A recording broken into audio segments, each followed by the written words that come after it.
নমস্কার, দেখছেন নিউজ 18 বাংলা। আপনাদের সঙ্গে রয়েছে আমি সোনিয়া। ঘড়ির কাঁটায় ঠিক সন্ধ্যে 6টা মানে সময় জেলা থেকে সরাসরি। আর আজ শুরুতেই নজর রাখবো কেন্দ্রে এবং রাজ্যে একই সরকার, ডাবল ইঞ্জিন সরকার থাকলে তার সুফল তো রয়েছে। মেট্রোর ট্র্যাকে অর্থনীতির গতি। আগামী 5 বছরে মেট্রোয় 60টি নেক্সট জেন রেক। গ্রেটার কলকাতাকে জুড়তে মেট্রোর এই সম্প্রসারণ এবং একাধিক মেট্রো স্টেশন, যে মেট্রো স্টেশনগুলোতে আধুনিকীকরণ করা হবে।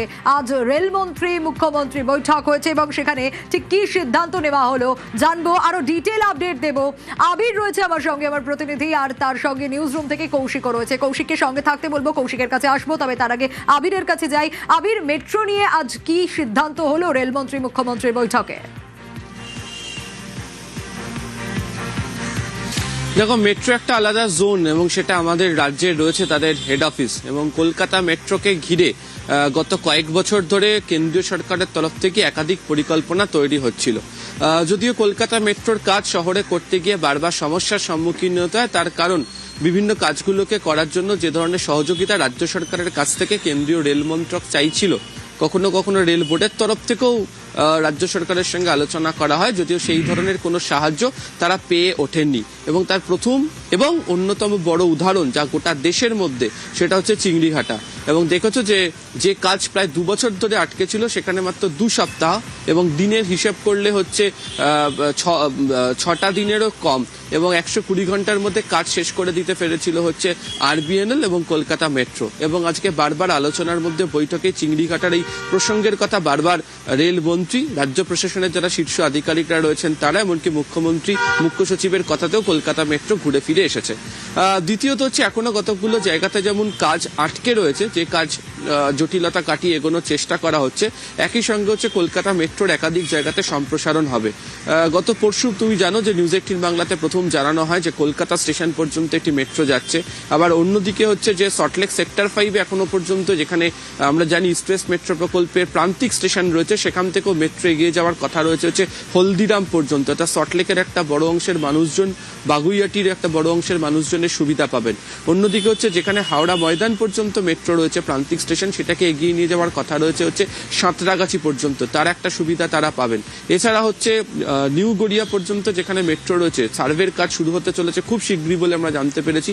নিউ গড়িয়া থেকে মেট্রো এগিয়ে যাবে হচ্ছে বারুইপুর পর্যন্ত, সেই কাজ চলছে। এছাড়া অন্যদিকে বারাসাত পর্যন্ত কাজের গতি রয়েছে। এবং আজকে সর্বোপরি আলোচনাতে উঠে এসছে বরানগর থেকে ব্যারাকপুর পর্যন্ত মেট্রো প্রকল্প। এবং যারা সেখানকার জনপ্রতিনিধি তারা যেমন বলেছেন, এবং সূত্রের খবর বৈঠকের মধ্যে আইআইটি সহযোগিতা নিয়ে কিভাবে সেখানে কাজ করতে পারা যাবে সে ব্যাপারেও দ্রুত রিপোর্ট দিতে বলা হয়েছে।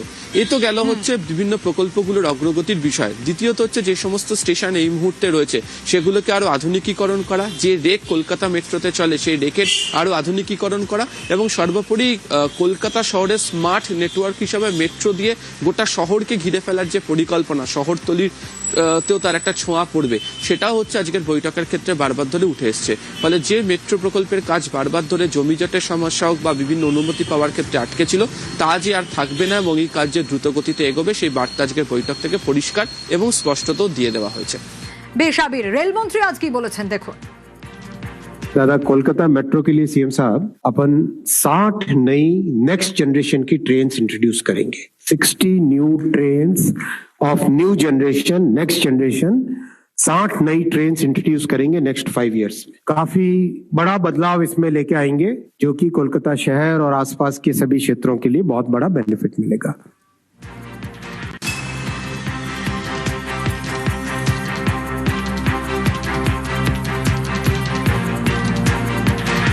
নিউজ রুমে যাব, কৌশিক রয়েছে আমার সঙ্গে। কৌশিক, রাজ্যে এবং কেন্দ্রে একই সরকার থাকলে, মানে ডাবল ইঞ্জিন সরকার থাকলে সুফল পাওয়া যায়, সাধারণ মানুষ তার সুফল পায়। কোথাও গিয়ে এবার কলকাতা মেট্রোয় মিলবে ডাবল ইঞ্জিনের সুবিধে।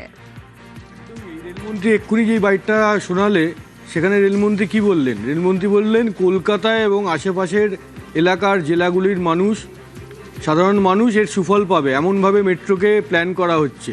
অর্থাৎ এর থেকে স্পষ্ট কলকাতা মেট্রো তো এবার দিল্লি মডেল। কেন বলছি? কারণ দিল্লিতে কি হয়েছে, দিল্লির মেট্রো হচ্ছে দেশের সবচেয়ে বড় মেট্রো নেটওয়ার্ক এবং সবচেয়ে ব্যস্ত মেট্রো নেটওয়ার্ক।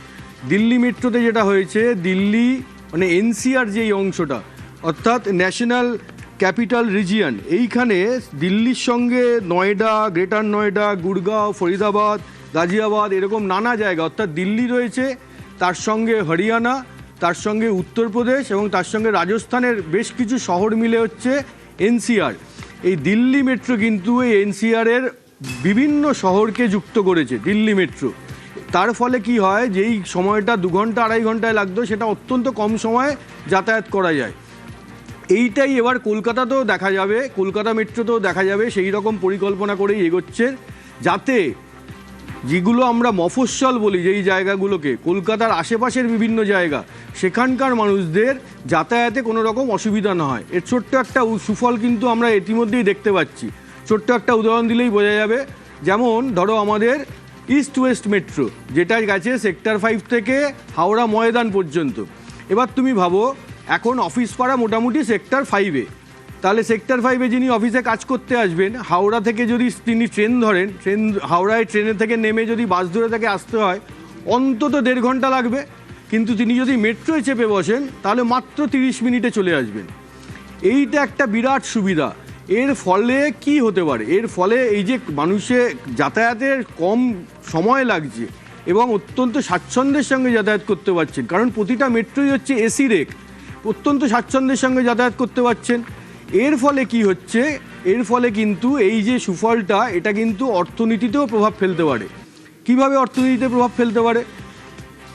বিশেষজ্ঞরা গবেষণা করে দেখেছেন, যদি যাতায়াতের সময় কম লাগে, যদি ক্লান্তি কম হয়, যদি স্বাচ্ছন্দ্যে যাতায়াত করা যায়, তাহলে সেই কর্মীর থেকে প্রোডাক্টিভিটি বেশি পাওয়া যায়, ফলে তার কাজকর্ম ভালো হয়, তিনি যেটা করেন সেটা অনেক, তার থেকে প্রোডাক্টিভিটিটা ভালো পাওয়া যায়।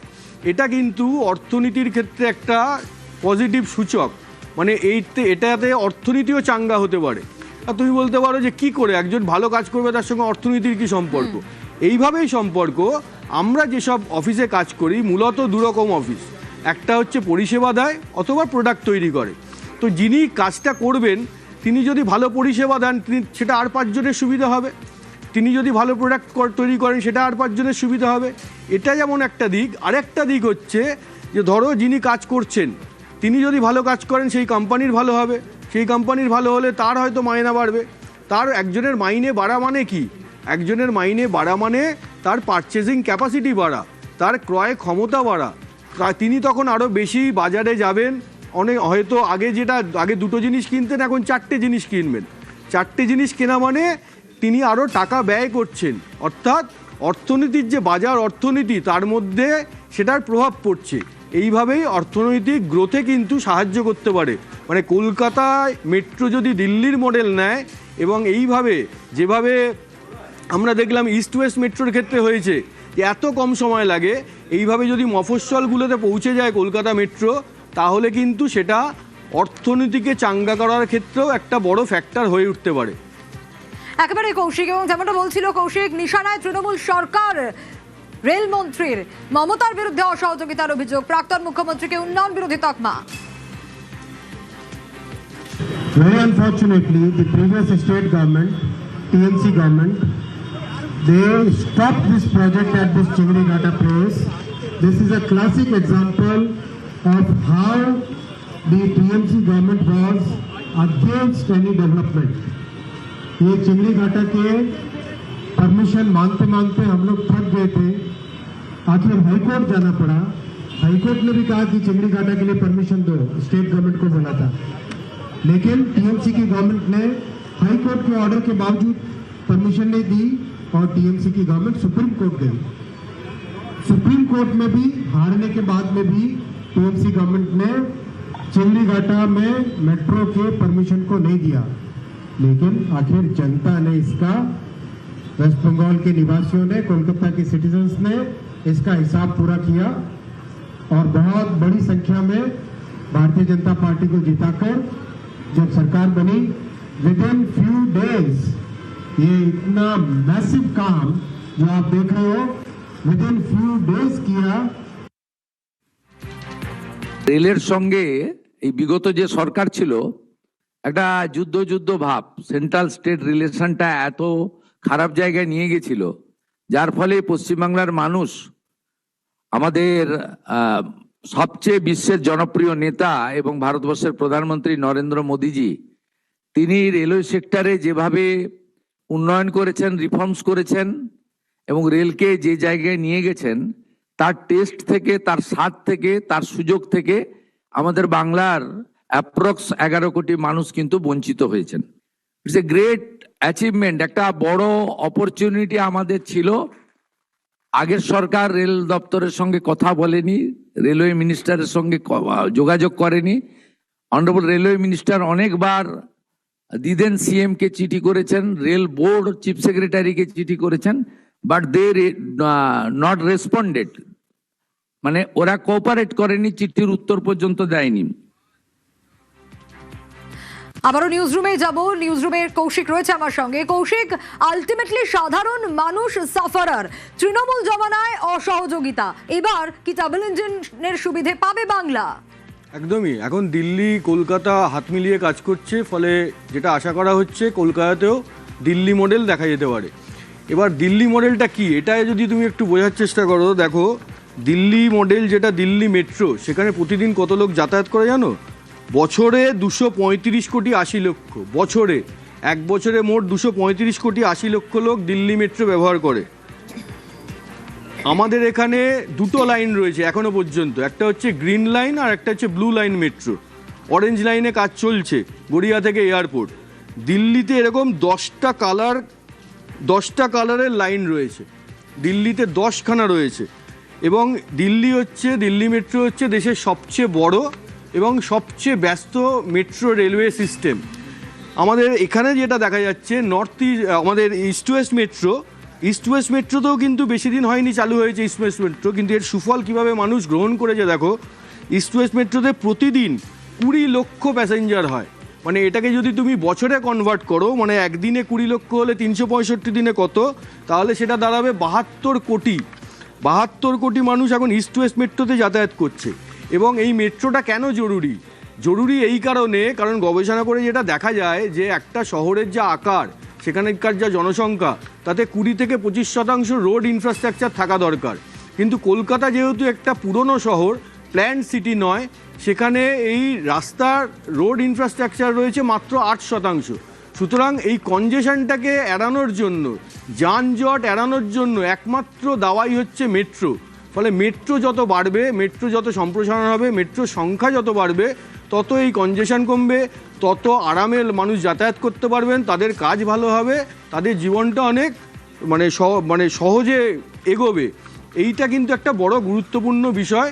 কলকাতা মেট্রো যদি যেভাবে এগোচ্ছে, তাতে এটা স্পষ্ট যে কলকাতা মেট্রোও কিন্তু দিল্লি মডেলের দিকেই এগোচ্ছে। বেশ কৌশিক।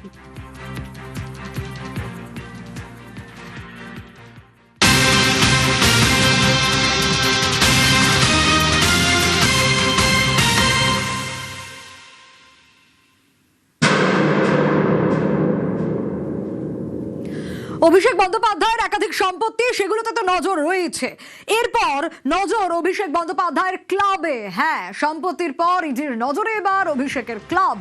ইডির স্ক্যানারে ডায়মন্ড হারবার ক্লাবের ফান্ডিং। এই ফান্ডিং কোথা থেকে আসতো, কারা দিত টাকা, কিভাবে এই টাকা আসতো, আর সেখানে কি কালো টাকা সাদা হতো, কি কি অভিযোগ উঠে আসছে, সবটা জানবো। ইরন রয়েছে আমার সঙ্গে। ইরন, এবার অভিষেকের ক্লাবে নজর, আগে জানতে চাই কেন?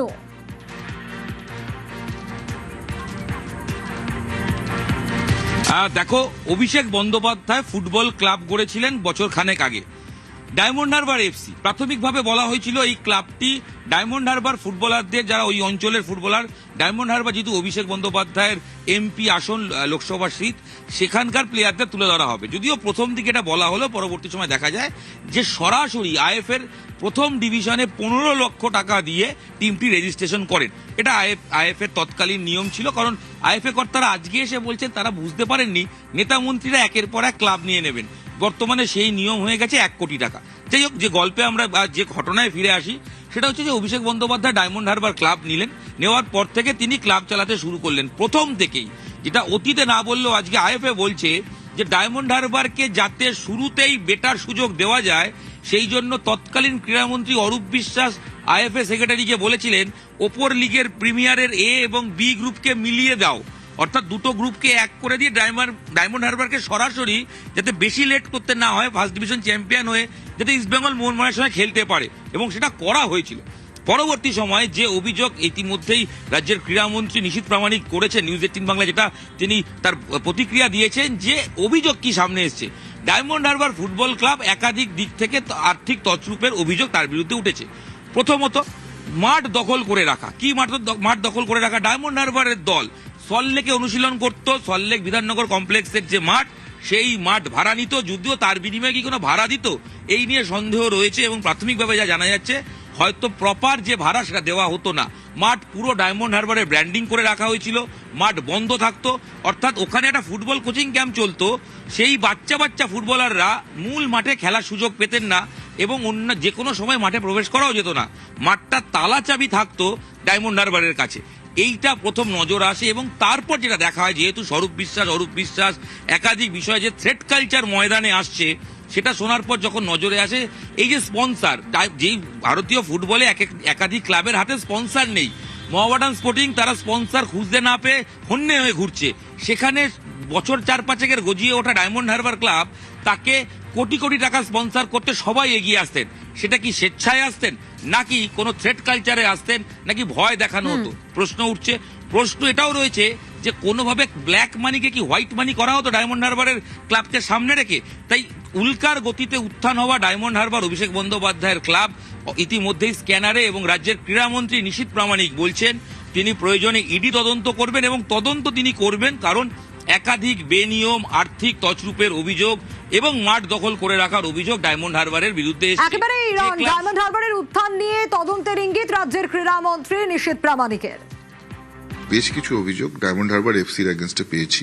বাচ্চাদের স্পোর্টস একাডেমি যেখানে চলতো সেই মাঠকে এনক্রচমেন্ট করা হয়েছে, সেখানে ব্যানার ফেস্টুন লাগিয়ে সেখানে ব্র্যান্ডিং করে ডায়মন্ড হারবার এফসির মাঠ হিসেবে সেখানে ঘোষণা করা হয়েছে। সেটার কোনো অথেন্টিকেশন, সেটা কোনো পেপারস ফাইল আমরা সরকারিভাবে এখনো কোনো পাইনি।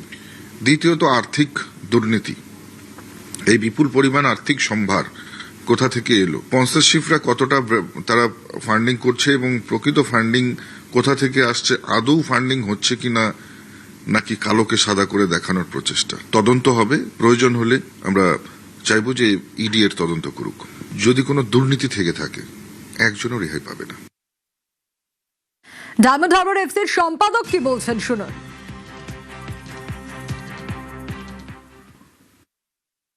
সরকার স্বচ্ছভাবে যেটাই তদন্ত স্বচ্ছতা থাকা উচিত সব ব্যাপারে, এটাও থাকা উচিত।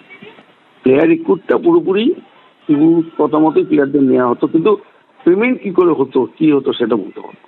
তাহলে আপনার ভূমিকাটা ঠিক কি ছিল? কিছুই না, ওই একটা ক্লাবে থাকতে হয় না, একটা সেক্রেটারি থাকা উচিত, একটা কিরম ইয়ে থাকা উচিত, এক্সিকিউটিভ সেক্রেটারি থাকা উচিত, এইরকম বলতে পারো। আকাশ ব্যানার্জি সরকার আমাকে সেক্রেটারি হিসেবে আমি যতটা জানি ততটা নিশ্চয়ই বলবো।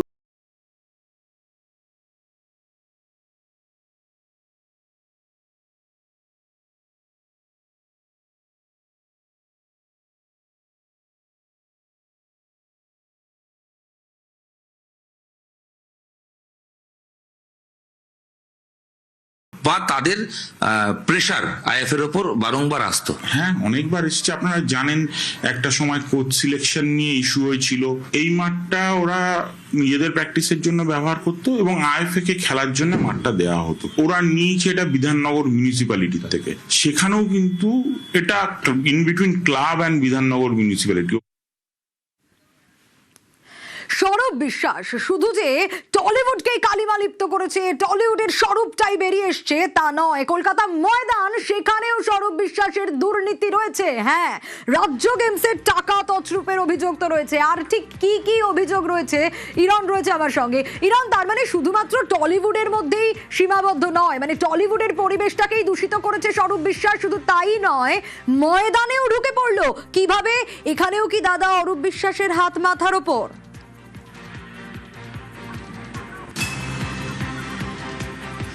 দেখো, কথায় বলে কান টানলে মাথা আসে। কিছুক্ষণ আগে তোমাকে ডায়মন্ড হারবারের বিরুদ্ধে ওঠা অভিযোগ নিয়ে কথা বলছিলাম, এবার এর সঙ্গেই কোথাও গিয়ে মিলে যাবে অরূপ বিশ্বাসের কীর্তিকলাপ। কেন? তার কারণ স্বরূপ বিশ্বাস তিনি প্রকৃতভাবে কোনো প্রাক্তন খেলোয়াড় নন, তিনি কোনো রাজনৈতিক পদে নেই, তিনি অরূপ বিশ্বাসের ভাই। তিনি টলিউডের সব দিকে মাথা হয়ে বসেছিলেন, ঠিক সেভাবে কলকাতা ময়দানে যেখানেই সুযোগ পেয়েছেন বসে পড়েছেন। আইএফএ ভারতীয় ফুটবলের, বাংলা ফুটবলের সব মাদার বডি এবং ভারতের সবচেয়ে প্রাচীনতম সংস্থার তিনি ভাইস প্রেসিডেন্ট এখনো বর্তমানে রয়েছেন। এছাড়া গত বছর তাকে Bengal Olympic association state game, রাজ্য গেমসের চেয়ারম্যান করে দেয়। কেন করা হয়েছিল?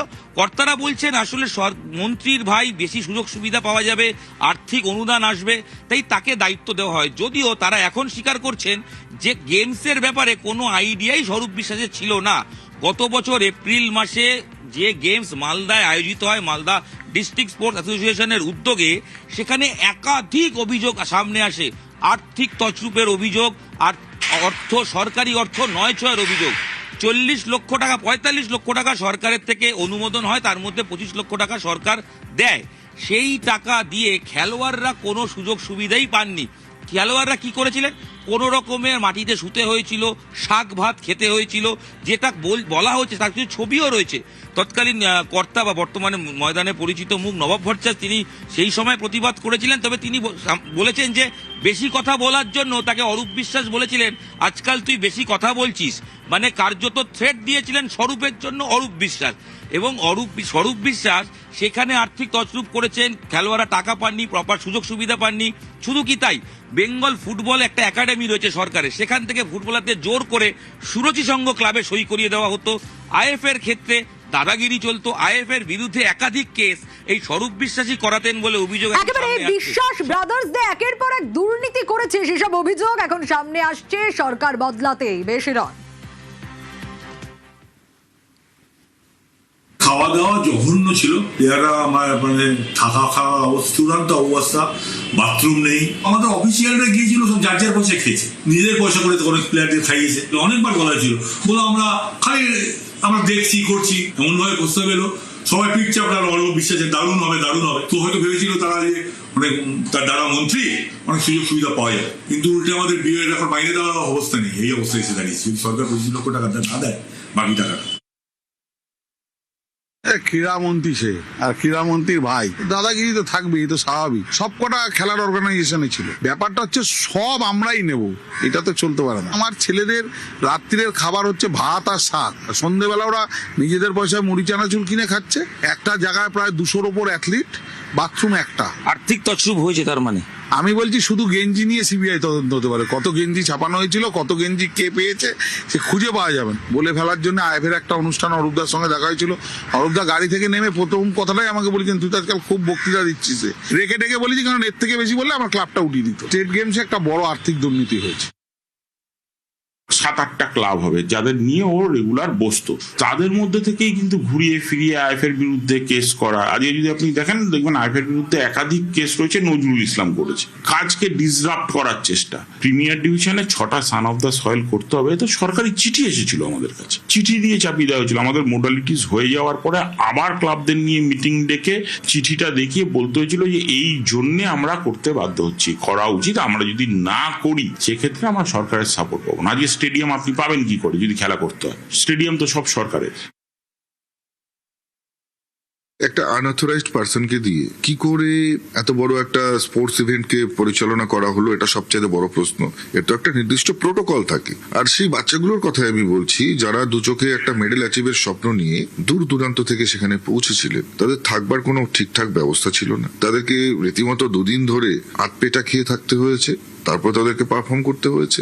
শেষ পর্যন্ত তাদের প্রত্যেককে চোখের জল ফেলে বাড়ি ফিরতে হয়েছে। কেউ যদি ভেবে থাকি কেউ কাউকে ধরে পার পেয়ে যাবে, বেঁচে যাবে, তাহলে ভুল করছে। নির্দিষ্ট কমিটি করে এটার অডিটও যেমন হবে এবং পাশাপাশি তদন্ত করবার কথা আমি আজকেই বলে দিয়েছি।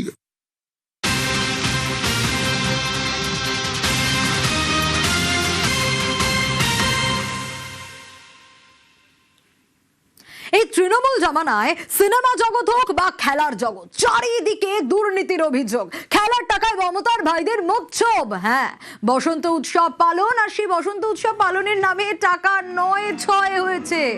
কিভাবে জানেন? বিলাসবহুল ক্রুজে বার্ষিক সাধারণ সভা। ছবি দেখুন, বিলাসবহুল ক্রুজে হচ্ছে বার্ষিক সাধারণ সভা। মমতা বন্দ্যোপাধ্যায়ের ভাইরা সেখানে রয়েছে। 11ই ডিসেম্বর 2022-এর ছবি দেখাচ্ছি। দেবাশিস রয়েছে আমার সঙ্গে। দেবাশিস, যেদিকে তাকানো যাচ্ছে সেদিকেই দুর্নীতির অভিযোগ উঠে আসছে। সেটা সিনেমা জগৎ হতে পারে, সেটা এমনি যে কোনো জায়গা হতে পারে, সেটা খেলার জগৎ হতে পারে। খেলার টাকায় মমতা বন্দ্যোপাধ্যায়ের ভাইরা কিভাবে মৎসব করতেন? দেখো, কেন করছে এবং কিভাবে করছিল তার প্রশ্নের উত্তর কিন্তু এখন খুঁজছে মানুষ। তার কারণ যারা সাধারণ খেলোয়াড় তাদেরকে নিজের পয়সায় টাকা খরচ করে ট্রেনের টিকিট থেকে হোটেল বুকিং করে তাদের জাতীয় পর্যায়ে খেলা খেলতে যেতে হচ্ছে। প্যারা অলিম্পিকের বেশ কিছু খেলোয়াড় গতকাল ব্যাঙ্গালোরে গেছে জাতীয় স্তরের প্রতিযোগিতায় যোগ দিতে। তারাই কিন্তু প্রথম এই ক্ষোভ প্রকাশ করছিল, তারাই এই জিনিসটি প্রকাশ্যে আনে যে তারা নিজেদের পয়সায় টিকিট কেটে ট্রেনে করে যাচ্ছেন, তাদের খাওয়ার খরচ থেকে এন্ট্রি ফি প্রত্যেকটাই নিজেকে দেওয়া হচ্ছে এবং অ্যাসোসিয়েশন বলছে ফিরে এলে টাকা দেবে। সেই অ্যাসোসিয়েশন দীর্ঘ 15 বছর ধরে কোনোদিনও টাকা দেয়নি। আর এই বেঙ্গল অলিম্পিক অ্যাসোসিয়েশনের নামে এই অ্যাসোসিয়েশন যেখানে ছত্রছায়ায় থাকতো কাদের, এই প্রাক্তন মুখ্যমন্ত্রী মমতা বন্দ্যোপাধ্যায়, তার ভাইদের বাবুন ব্যানার্জি, অজিত ব্যানার্জি, তাদের ছত্রছায়া, তাদের হাতের মুঠোয় বিরুদ্ধেই ক্ষোভ, বেঙ্গল অলিম্পিক সংস্থার কর্তাদের বিরুদ্ধে ক্ষোভ। আমরা যে প্রত্যেকবার ন্যাশনাল খেলতে যাই 3টে করে মেডেল হোল্ডার আমরা, তার সত্ত্বেও ডিলেতেও আমরা মেয়েদের গ্রুপটা প্রাইজ দিই, তাও আমাদের স্যার কোনো ফিনান্সিয়ালি সাহায্য করে না। আর আমাদের যে টিমের একটা কোচ থাকা দরকার, সেই কোচও আমরা পাই না। আমরা কোনো টাকা আজ পর্যন্ত হাতে পাইনি। আমাদের ভালো যারা প্র্যাকটিস করবো বা ভালো ফুড নেবো সেরকম আমাদের, মানে আমরা মধ্যবিত্ত ঘরের ছেলেরা, আমাদের সেরকম সামর্থ্য নেই। যদি স্যার আমাদের স্পন্সর না করে আমরা কোথায় পাবো? আমাদের কোঅর্ডিনেট কে করবে, আমাদের কোচ কে, আমাদের ম্যানেজার কে, এইগুলো তো আমাদেরকে জানা দরকার। তো নিশ্চয়ই আমরা একা একা বেঙ্গল থেকে খেলতে যাব না। তো এইরকমই হয়েছে, আমাদের দীর্ঘদিন ফোন করার পরেও ফোন ধরে না, ফোন ধরার পরেও আমাদের হুমকানি, কেন বারে বারে ফোন করছো, আমি ব্যস্ত। তাহলে আপনি যখন এতটাই ব্যস্ত, তাহলে বেঙ্গল প্যারা অলিম্পিকে কেন এসছেন? প্লেয়ার খেলতে যাচ্ছে, জুনিয়র বাচ্চারা ব্যাঙ্গালোরে সাব জুনিয়র এবং জুনিয়রদের টুর্নামেন্ট আছে, ওখানে যাচ্ছে, তাদেরকে গার্জিয়ানরা নিয়ে যাচ্ছে। এবং বেঙ্গলের কি কোনো কোচ ম্যানেজার নেই? তারা কি যেতে পারতো না? তাদের যাতায়াত ফেয়ারও দেয়নি। বলছে ভেবে দেখছি, কেন বেঙ্গলের কোনো টাকা নেই আমাদের? নিজেরা তো ফ্লাইটে যাচ্ছে আসছে, কোচ ফ্লাইটে যাচ্ছে আসছে,